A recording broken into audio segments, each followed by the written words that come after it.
Alors bonjour à toutes et à tous et bienvenue à ce premier atelier expert du Forum Philex qui s'intitule Comment des écosystèmes accélèrent la coopération entre les acteurs de leur territoire, cas pratique. Et cet atelier vous est proposé par Voodoo, plateforme de mise en relation et de collaboration au sein des écosystèmes territoriaux. Donc ce matin, nous sommes 4 intervenants. Alors, tout d'abord, je vais présenter nos 2 invités que nous remercions vivement, à savoir Pierre-Marie Gaillot, à la direction du déploiement de la transformation 4.0 des entreprises au CETIM et qui pilote la communauté Boost French Fab, dont Pierre-Marie vous parlera tout à l'heure. Et nous avons aussi le plaisir d'être accompagnés par Antoine Macret, qui est directeur de Hauts-de-France Innovation Développement, qui pilote la communauté Réseau de France Business.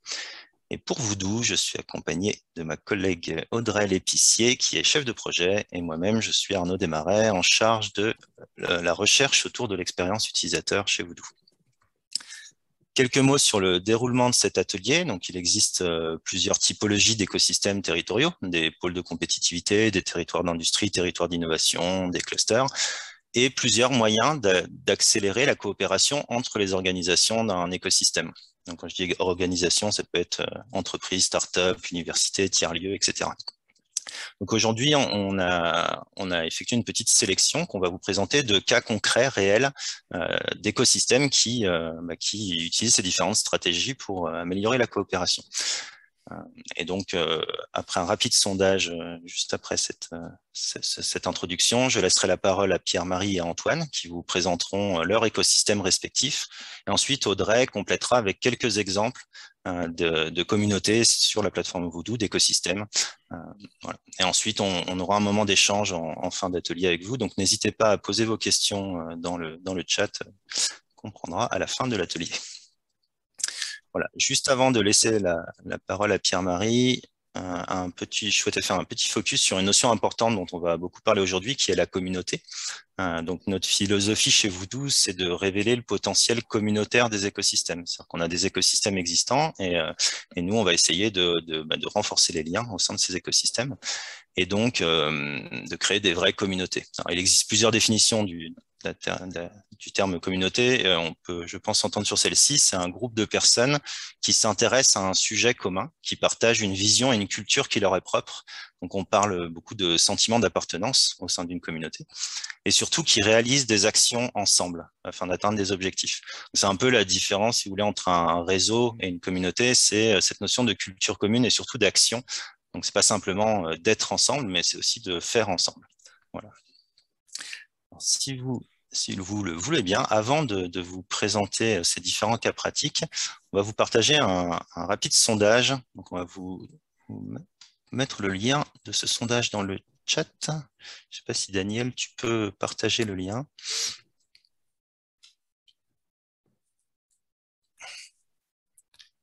Sinon, je peux le faire. C'est bon, Daniel? Alors, ton micro est coupé, donc on n'entend pas. Mais sinon, je vais vous le partager aussi.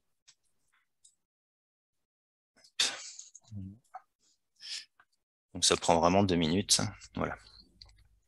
Donc, c'est un sondage qui vous interroge sur, selon vous, de quoi les organisations d'un écosystème territorial ont-elles besoin pour mieux coopérer? Donc, si vous représentez un écosystème territorial, vous pouvez témoigner sur votre cas. Mais donc, vous a proposé plusieurs réponses. Ce que je vous propose, c'est d'en sélectionner peut-être 2 ou 3 maximum, celles qui vous paraissent les plus importantes. Donc, de se connaître, de se rencontrer davantage, au travers d'événements, par exemple, ou de mise en relation. D'outils facilitateurs, d'un cadre et d'outils juridiques, de compétences et de ressources humaines disponibles, d'une animation et d'un accompagnement par l'écosystème, d'une meilleure connaissance des opportunités de coopération, de ressources matérielles mutualisées, d'une culture et d'une vision communautaire ou autre. Je vous laisse peut-être une minute pour sélectionner les quelques réponses qui vous paraissent les plus importantes.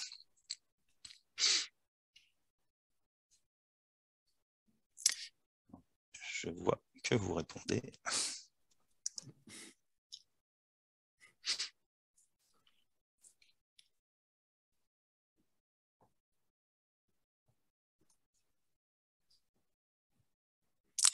Et donc, on vous enverra la synthèse de ce questionnaire après l'atelier.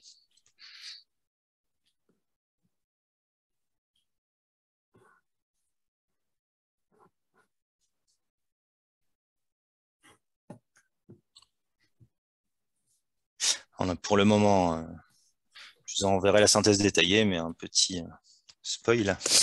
Pour le moment, on a trois réponses qui prennent le dessus. C'est meilleure connaissance des opportunités de coopération, se connaître et se rencontrer davantage par la mise en relation notamment et les événements, et d'outils facilitateurs. Donc, ce n'est pas une très grande surprise pour nous, j'imagine. Je vous remercie, je vous laisse pour celles et ceux qui souhaitent le compléter, continuer. Et puis pour ma part, je vais laisser la parole à Pierre-Marie. Donc on va vous présenter un premier cas concret qui est Boost French Fab. Donc on a choisi plusieurs exemples différents qui ont chacun leur spécificité. En l'occurrence, Boost French Fab, on a sélectionné cet exemple car c'est un écosystème qui est, vous le verrez, national. On en a d'autres qui sont régionaux, mais celui-ci est national, est centré sur une mise en relation à finalité purement business, enfin, principalement business, pour mettre en relation des porteurs de projets industriels et des offreurs de solutions français. Avec une autre spécificité dans ce cas-là, c'est que l'écosystème ne préexistait pas avant la mise à disposition de la plateforme, ce qui est rarement le cas. Voilà, je laisse la parole à Pierre-Marie. Et pour ma part, je vous donne rendez-vous à la fin de l'atelier pour la synthèse. Pierre-Marie, c'est à toi. Merci beaucoup. Donc, effectivement, là, on représente un écosystème national dont la spécificité, la genèse et le patriotisme économique. C'est-à-dire, dans le cadre des plans de relance, des subventions, des aides proposées aux entreprises pour pouvoir investir et moderniser leur outil de production, et finalement, des utilisateurs de ces aides qui ne connaissaient pas toujours, aux portes de chez eux, les offres de solutions capables d'y répondre. Donc, c'était ça, la genèse de ce sujet-là, c'était d'identifier et de favoriser la mise en relation entre des entreprises qui ont des projets d'investissement, qu'ils soient physiques, qu'ils soient digitaux, et des offreurs français qui seraient capables d'y répondre. Donc, voilà. Donc ça, c'était vraiment ce volet-là. Il y a quelques accès, il y a des accès sous conditions, c'est-à-dire qu'on va y retrouver dans cette communauté vraiment des industriels qui ont des projets d'investissement court terme, et on va y retrouver des offreurs de solutions. Donc, c'est quoi un offreur de solutions? C'est quelqu'un qui a déjà sur étagère une solution à proposer, qu'elle soit logicielle, qu'elle soit physique. C'est quelqu'un qui s'engage à respecter la charte French Fab, d'où le nom Boost French Fab.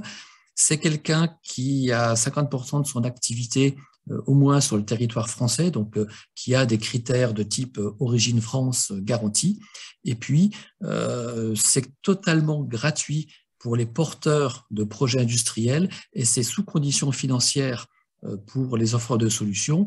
Donc, une première adhésion à 50 € pour toute une année qui permet d'avoir la visibilité sur la totalité des projets déposés sur cette plateforme. Et puis, s'il y a un projet qui intéresse, il y a un second slot de 300 € pour pouvoir ensuite répondre à autant de projets que la société souhaite. Donc, le financier n'est pas le frein à cet aspect-là. Et puis, sous condition, c'est-à-dire qu'il y a des éléments pour valider que l'entreprise est bien, que l'offre de solution est bien dans ses critères.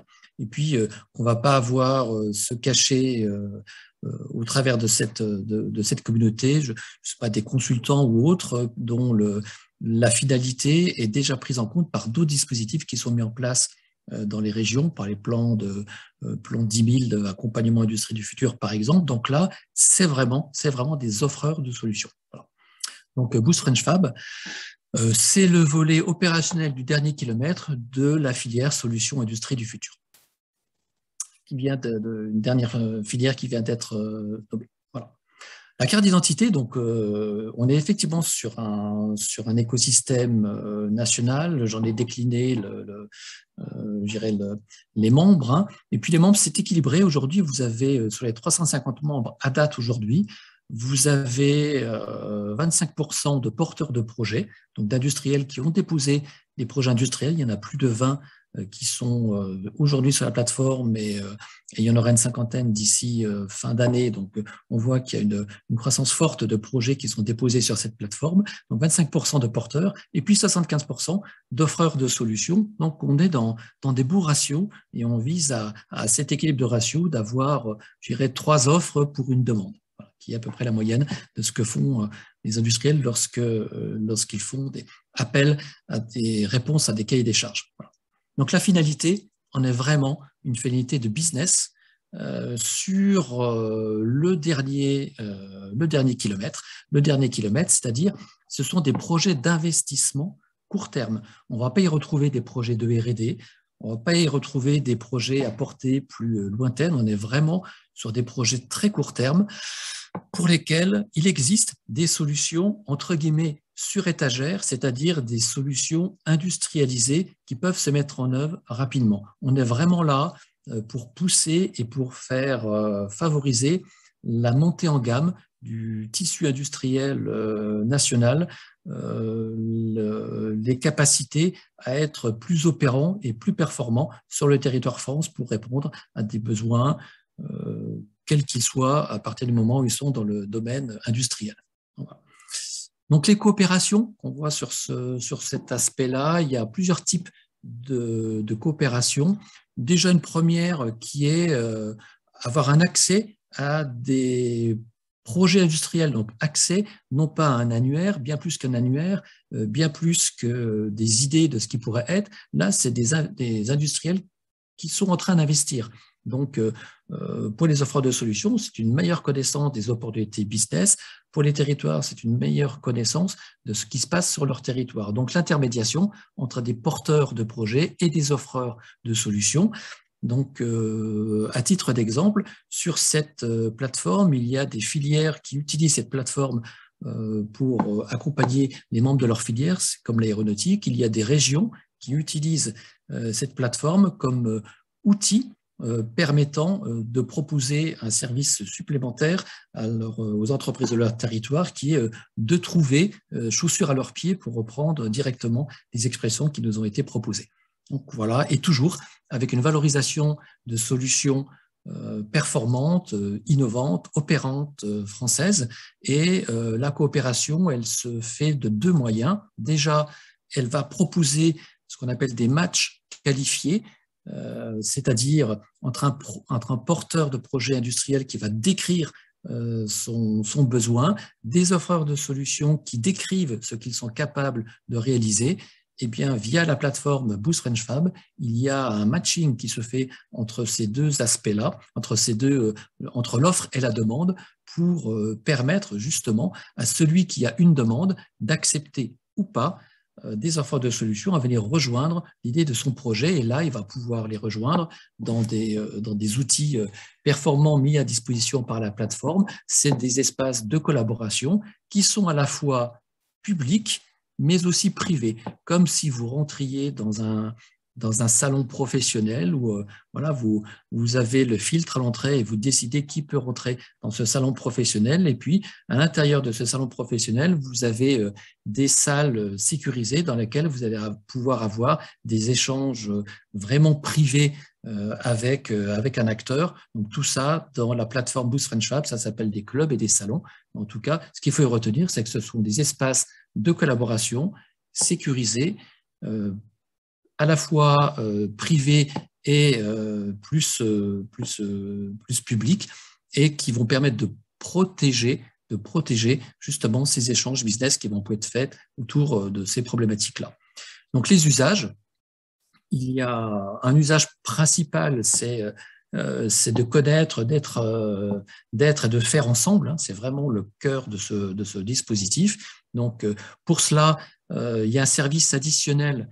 Donc, au-delà de l'annuaire, au-delà de la mise en relation, qui est un service de sécurisation des projets industriels où le porteur de projet se voit proposer un appui, en l'occurrence par le CETIM, pour aller dérisquer son projet et identifier les conditions de réussite, qu'elles soient organisationnelles, qu'elles soient techniques, qu'elles soient sociale, qu'elle soit environnementale, qu'elle soit financière.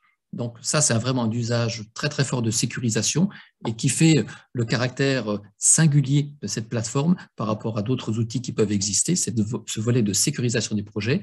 On est vraiment dans la logique de protection des porteurs de projets, c'est-à-dire que les industriels qui déposent les projets, c'est eux qui ont la main pour savoir qui ils font rentrer dans leur communauté et à quel moment. Donc, on leur assure qu'ils ne vont pas être sollicités à outrance pour des choses qu'ils n'auraient pas envie de partager. Et puis, les autres usages, c'est la réussite des bons liens, ce qu'on appelle les matchs, hein, les bons matchs entre une demande et une offre. Et cerise sur le gâteau, mais qui est plutôt le gâteau pour certains, c'est de dire, voilà, mon projet industriel, j'ai besoin d'être aidé dans mon projet industriel, donc comment pouvez-vous m'orienter vers des aides existantes qui sont soit des aides nationales, soit des aides régionales, qu'elles soient en termes de conseil ou qu'elles soient en termes d'aide à l'investissement. Donc tout ça, la plateforme Boost French Fab, c'est très simple pour y accéder. C'est www.boostfrenchfab, comme le logo que vous avez en haut avec le petit coq bleu, boostfrenchfab.fr. Voilà. Merci beaucoup Pierre-Marie. Donc je rappelle aux participants que si vous avez des questions, on y reviendra, on prendra du temps à la fin de la session. On va maintenant passer à une autre communauté que va nous présenter Antoine Macret, donc une communauté toujours orientée business, mais cette fois-ci au niveau d'un territoire, plus précisément d'une région, et qui a surtout la particularité d'être une méta-communauté, c'est-à-dire qu'elle comprend plusieurs communautés portées par des pôles de compétitivité, on a une communauté portée par le MEDEF, etc. Antoine vous précisera tout ça.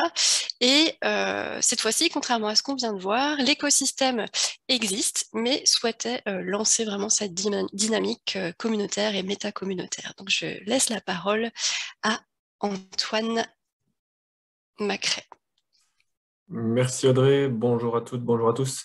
Donc ravi de pouvoir partager ce retour d'expérience avec vous qui est assez frais, donc c'est d'autant plus simple de vraiment pouvoir vous partager un petit peu ce qui se passe depuis quelques temps maintenant. Donc juste pour contextualiser un petit peu ce projet-là, ce projet émane d'une réflexion qui sort du cadre du plan de relance qui a été lancé courant 2020 par le Conseil régional des Hauts-de-France appuyé par Xavier Bertrand.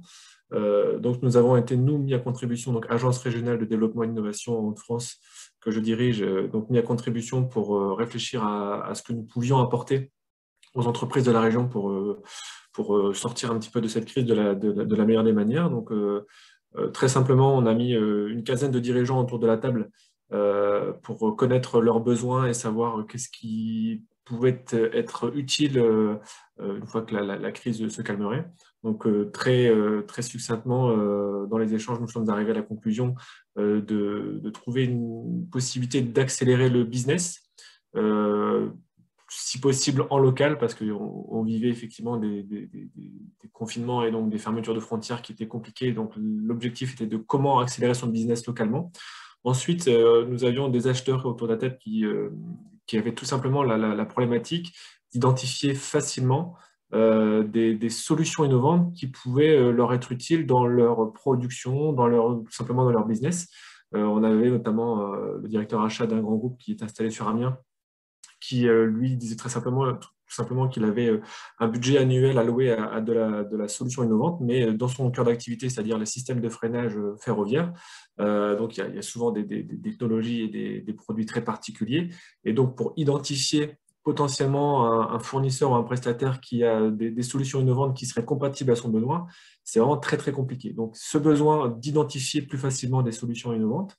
Et le dernier point, c'est de créer une notion de réseau de confiance. C'est-à-dire qu'aujourd'hui, il y a beaucoup de réseaux qui existent. Alors des réseaux de clubs d'entreprise, la notion de confiance, elle est forcément là. Mais dès qu'on passe au niveau digital, la notion de confiance perd un petit peu, enfin peut perdre facilement de son sens. On voit sur les grands réseaux que nous connaissons aujourd'hui, que ce soit Facebook, LinkedIn ou autre, la notion de confiance, elle peut vite être mise à mal. Donc là, il y a vraiment ce besoin de créer ce réseau de confiance.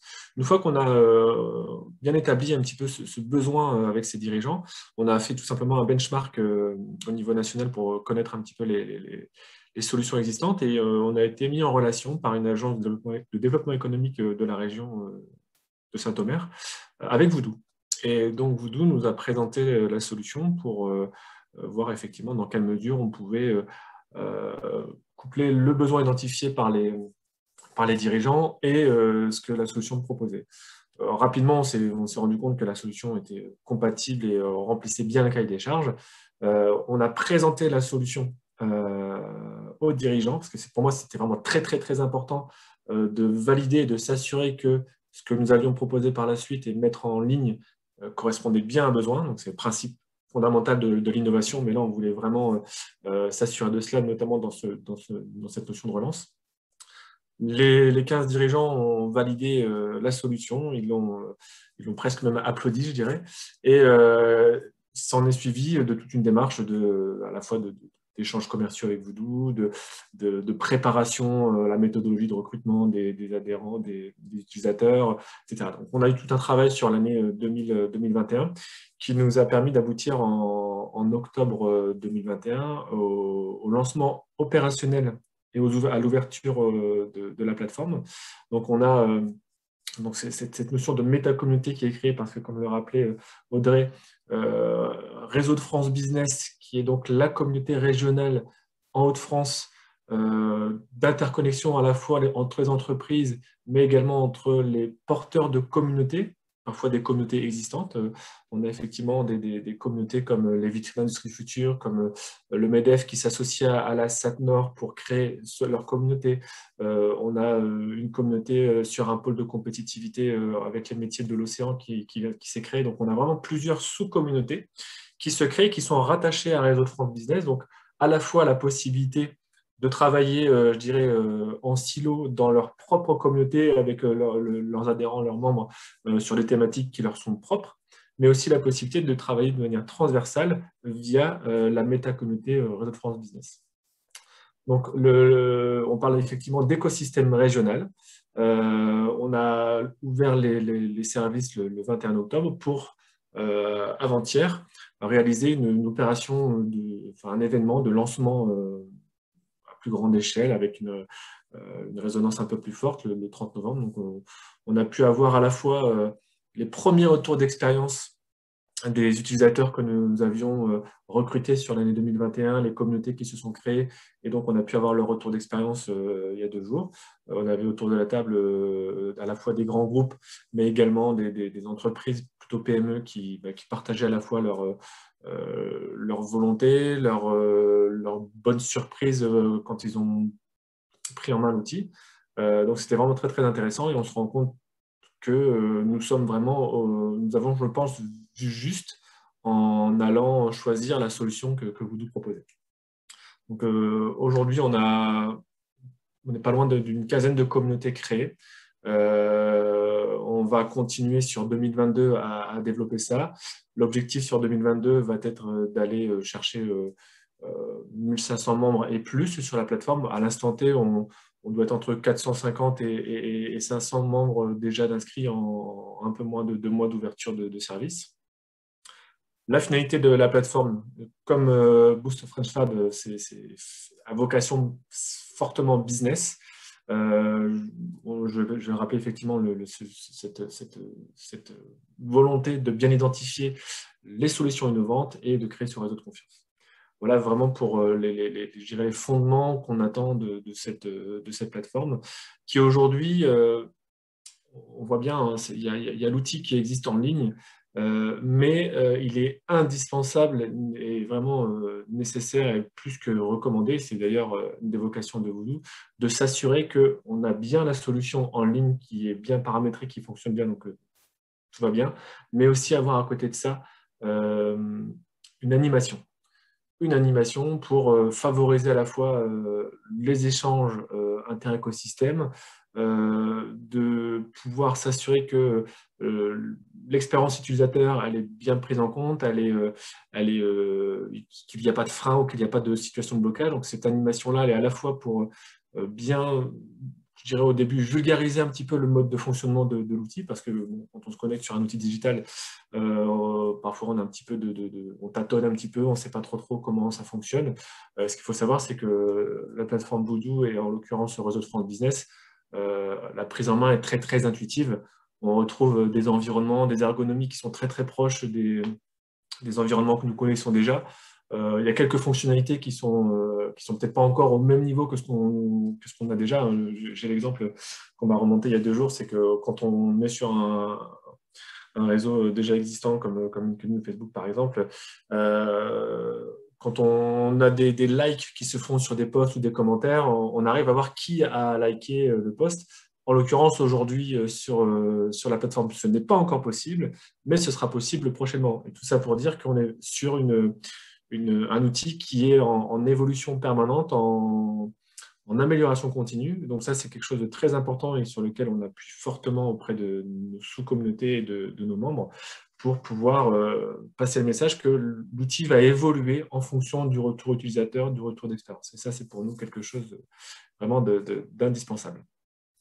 Le modèle économique, en quelques mots, c'est aujourd'hui assez simple. C'est gratuit pour les utilisateurs, mais c'est pris en charge par le Conseil régional de France. Donc, il y a cette volonté aujourd'hui d'appuyer les entreprises, de les aider à accélérer leur business et toutes les promesses qu'on fait avec ces plateformes-là, donc au moins sur fin 2021 et sur 2022.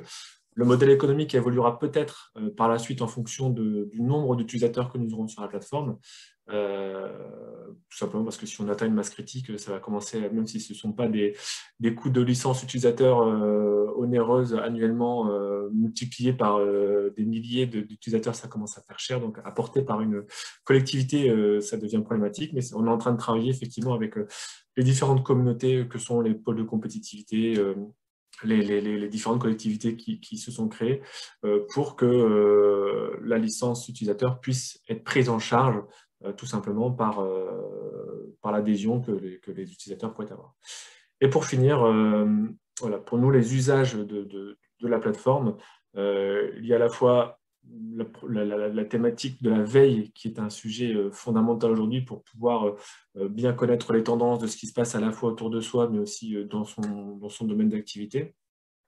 Les clubs d'animation communautaire sont très importants parce que c'est vraiment un nouveau service que nous apportons à différentes communautés qui aujourd'hui ne se rencontrent que dans des temps particuliers. Donc on a par moment la possibilité d'interchanger, d'échanger régulièrement, mais ce n'est pas possible parce que sinon ça veut dire qu'on est inondé de mails et ça va vraiment dans tous les sens. Là, la possibilité d'avoir un mur social sur une thématique donnée dans un domaine d'activité particulier, on est vraiment sur de l'échange très qualitatif et avec une concentration des données, et tout en sachant que comme on parle d'une plateforme, on évite aussi les échanges de mails, les envois de masse de fichiers joints sur différentes boîtes mail. Donc, on évite aussi de polluer, cette pollution invisible qu'on ne voit pas, de saturer les serveurs de fichiers qui sont stockés et qui ne servent à rien. Là, le fichier, il est stocké à un seul endroit, et pour nous, c'est aussi quelque chose qu'on met en avant aujourd'hui, d'être dans une démarche aussi green sur la gestion des données. Et pour finir, la notion de mise en relation qualifiée sur la plateforme est pour nous indispensable quand il s'agit de faire du business. On n'imagine pas effectivement que deux structures qui font connaissance ou qui se mettent en relation sur la plateforme engendrent de la tension. Donc on va aussi avoir une modération forte pour s'assurer que tout se passe bien et qu'il n'y a pas de détracteurs qui interviennent sur la plateforme. Donc cette notion de modération que nous allons faire à grande échelle, parce que seul on ne pourra pas le faire, on le fait avec plusieurs structures qui nous accompagnent autour du déploiement de cette communauté. Donc voilà, Réseau de France Business, nous sommes présents à la fois sur la plateforme elle-même. La vocation, elle est quand même à plutôt des fins régionales Hauts-de-France. Donc on est vraiment aujourd'hui en train de travailler sur un déploiement très local Hauts-de-France. L'objectif un peu plus long terme serait de proposer un petit peu ce modèle dans des différentes régions pour qu'on puisse s'interconnecter de manière intelligente et de favoriser non plus que des business en région, mais des business au niveau national. Donc voilà, on est en train aussi d'expérimenter ça. Donc on est vraiment très heureux d'être accompagné par Voodoo qui assure un accompagnement de qualité. C'est vraiment très, très agréable et très appréciable de travailler sur ce projet avec eux. Voilà. Merci beaucoup Antoine pour ce témoignage. Donc nous venons de voir deux exemples de grandes communautés business, une nationale avec Boost French Fab et une régionale avec les réseaux de France Business. Et on reste ensemble bien sûr pour la partie questions-réponses à la fin de la session. Quant à moi, je vais maintenant vous présenter 3 autres exemples de communautés qui présentent encore d'autres spécificités et finalités. Premièrement, un pôle de compétitivité, le pôle véhicule du futur, qui anime 2 communautés hydrogène, l'une sur le territoire Grand Est, qui s'appelle Dynamise, et l'autre sur le territoire Bourgogne-Franche-Comté, qui s'appelle Club H2BFC. Donc ces 2 communautés s'adressent à tout type d'organisations, des entreprises, universités, voire même des collectivités, dans le cas du Grand Est. Concernant le modèle économique, l'adhésion à ces communautés est payante et soumise à candidature, c'est-à-dire qu'il faut exposer son positionnement sur le marché ou sur le sujet de l'hydrogène. On en reparlera un peu plus loin. L'adhésion au pôle de compétitivité est avantageuse, mais n'est pas obligatoire pour accéder à ces communautés. Voilà, donc quand on adhère à Dynamise ou à Club H2BFC, on accède à une gamme de services dans lesquels sont inclus l'accès à une plateforme dédiée.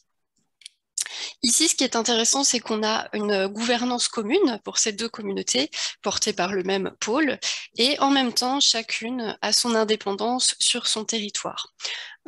Ça veut dire que la communication sur certains sujets stratégiques, que ce soit en termes de business ou d'innovation, peut être limitée à un territoire, celui qui finance le projet, par exemple, quand c'est souhaité. Et au contraire, d'autres sujets peuvent être traités en transversalité. On a d'ailleurs des utilisateurs qui, de par leurs multiples casquettes ou leur implantation géographique, appartiennent aux 2 communautés. Par exemple, ils ont un flux de veille qui est mutualisé et profite aux 2 communautés. Alors, par ailleurs, cette organisation multicommunautaire, elle favorise la mise en relation, je le disais tout à l'heure, de personnes qui ne se côtoient pas physiquement parce qu'elles appartiennent à différentes organisations ou sont dans différents espaces géographiques. Et ce phénomène est renforcé justement parce que je vous disais tout à l'heure, à l'aide de ces personnes relais qui appartiennent aux 2 communautés, donc que ce soit du côté des animateurs de ces communautés-là qui travaillent vraiment de concert, ou du côté des membres dont certains appartiennent aux 2 communautés. Et puis la stratégie de coopération s'inscrit notamment dans le cas de Dynamise dans une feuille de route qui comprend des fiches actions. Et en fait, ces fiches actions sont déclinées dans la plateforme sous forme de projets collaboratifs qui permettent dans un premier temps d'identifier les bons acteurs et dans un second temps de les fédérer pour atteindre l'objectif du projet. Donc je vous citerai pour exemple le projet H2V Gandrange, donc Gandrange c'est en Lorraine, pour la production d'hydrogène vert d'ici à 2026, donc on est vraiment sur un projet à long terme, qui regroupe déjà 20 acteurs dans le cadre de la recherche de partenaires, donc des EPC, des ingénieurs, des investisseurs, des recherches de subventions, des échanges sur les technologies, etc. Et chez eux, enfin, la plateforme est également utilisée pour accélérer le processus de décision collective. Comme je vous le disais tout à l'heure, pour intégrer le groupe, il faut candidater, exposer ses motivations, son positionnement. Grâce à la plateforme, il n'est plus nécessaire d'attendre les réunions périodiques du comité technique. En fait, elle est utilisée pour déclencher un vote dès qu'une nouvelle candidature est adressée à la communauté, et donc on a un gain de temps et d'efficacité.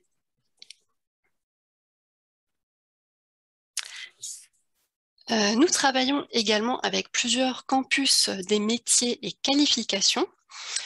Donc, c'est un label attribué sur un territoire donné au réseau des acteurs publics et privés qui ont pour mission de développer des formations en adéquation avec des filières professionnelles spécifiques ou des secteurs d'activité économique à forts enjeux, que ce soit sur le plan national ou régional. Donc, en l'occurrence, le CMQ ITIP, pour Industrie, Technologie innovante et performante, est à la fois un écosystème régional, ancré dans une région industrielle qui est la Bourgogne-Franche-Comté, mais aussi international, puisque cet écosystème est animé autour d'un tiers-lieu, ça c'est très important, qui s'appelle le village ressources apprenants international. Donc c'est une structure qui doit offrir aux jeunes, en plus des parcours de formation et des espaces d'innovation, des possibilités de mobilité à l'international. Donc on retrouve dans cette communauté des élèves, des étudiants, des enseignants, des institutionnels, des associations, des industriels, des acteurs de la grande distribution, enfin vraiment une grande variété de profils, et en plus des partenaires européens. Alors, pour ce qui est de la finalité, on est vraiment sur une communauté apprenante et innovante. Il y a quelque chose qui résume cela à merveille, c'est le slogan en fait de cette communauté qui est tous apprenants, tous ressources. Ça signifie que chacun a quelque chose à puiser dans la communauté, mais que chacun peut aussi y contribuer. Concernant la coopération dans cette communauté, elle est renforcée par la mise en œuvre d'une pédagogie par projet qui associe très fortement les apprenants du territoire avec les entreprises. Et ça passe notamment, c'est ce que disait Antoine tout à l'heure, par des événements, des rencontres. C'est important. Et donc là, on a des événements de type atelier de créativité, visite d'entreprise, immersion et aussi mutualisation des ressources, puisque le tiers-lieu que je mentionnais offre un plateau technique avec des machines et outillages accessibles en fait à tous les partenaires pour du prototypage par exemple. Donc ça, c'est une de nos communautés les plus actives, et il y a plusieurs facteurs qui expliquent cela. Premièrement, dans cette communauté, on a beaucoup de ressources qui sont dédiées à l'animation. Il y a vraiment une équipe qui fait ça au quotidien. Et il y a une très bonne articulation entre les rencontres physiques régulières. Cette communauté a la chance d'être attachée à un lieu physique, le tiers-lieu, et à la continuité des échanges sur la plateforme. En fait, deuxième point, la plateforme est utilisée comme l'outil principal pour organiser la vie communautaire en centralisant les événements, les ressources, les conversations. Et on y trouve de multiples points de rencontre avec des canaux pour chaque dimension de la communauté. Un peu comme dans une école, vous avez la classe, vous avez le groupe, vous avez l'élève. Et bien là, dans cette communauté, vous avez des points de rencontre et des canaux de communication qui s'adressent à la plénière, aux sous-groupes, aux binômes, voire aux individus séparément. Et enfin, dernier point très important, c'est que la coopération est au cœur de ce dispositif d'apprentissage et on constate que les jeunes y adhèrent assez spontanément. peut-être ont-ils moins de freins. Le résultat de ça, c'est que cette communauté partage massivement des demandes d'aide ou des propositions d'aide de façon plus ou moins formelle. Ça va du simple post sur le fil de discussion pour dire si jamais vous êtes en difficulté avec tel logiciel, moi je le maîtrise, je peux vous aider, à la publication d'un projet plus formalisé, faisant appel à des compétences ciblées pour constituer une équipe. Donc, en résumé, c'est une communauté inspirante du point de vue de sa composition, parce qu'elle a une diversité de profils, et les membres partagent une vision et des objectifs communs. Exemplaire aussi du point de vue de son animation, puisqu'on multiplie les points et les formats de rencontres pour être dans l'action. C'est ce que disait Arnaud en introduction, faire et apprendre ensemble au sein de la communauté. Et enfin, je vais vous parler de l'ADNFC, qui est une agence de développement économique avec qui on travaille aussi et qui a la particularité d'animer différents groupes de besoins très hétérogènes. Donc on a d'un côté le cluster des technologies innovantes de la santé, donc qui est composé en grande partie de fabricants de dispositifs médicaux qui ont des problématiques de recherche de sous-traitants, de recherche de fournisseurs et d'innovation principalement. Et d'un autre côté, on a le réseau économique territorial qui est composé d'institutionnels qui unissent leurs efforts pour apporter un accompagnement concerté au développement des entreprises, tous secteurs confondus. Et puis on aura d'autres groupes par la suite qui sont en cours de constitution. On a donc proposé à ces deux groupes leurs espaces dédiés à chacun où l'on ne voit pas ce que fait l'autre. Alors que les premiers, donc cluster TIS, ont encore besoin d'apprendre à se connaître et d'être mis en relation, les deuxièmes, RET, donc réseau économique territorial, ils s'identifient tous déjà parfaitement, ils avaient juste besoin de centraliser leur communication et leur documentation. Les deux groupes n'ont donc pas du tout les mêmes usages, ils ne sont pas intéressés par les mêmes fonctionnalités, et ils mènent leur vie communautaire chacun de leur côté. Et pourtant, on a fait le constat que le territoire peut être un dénominateur commun intéressant pour provoquer des interactions entre des individus ou des groupes d'individus qui n'ont pas l'habitude de travailler ensemble, comme ces deux groupes que je viens d'évoquer. La plupart des gens adhèrent facilement à des valeurs comme la résilience territoriale ou l'entraide de proximité, c'est pas ça le problème. Mais avec une organisation en silo comme celle que je viens de vous décrire, certes chacun est satisfait à son environnement de travail sécurisé et conforme à ses besoins, mais n'a aucune vision complète de ce qui se passe pourtant juste à côté de lui et pourrait le concerner. Et donc, on a pris la décision avec cette agence pour remédier à cela.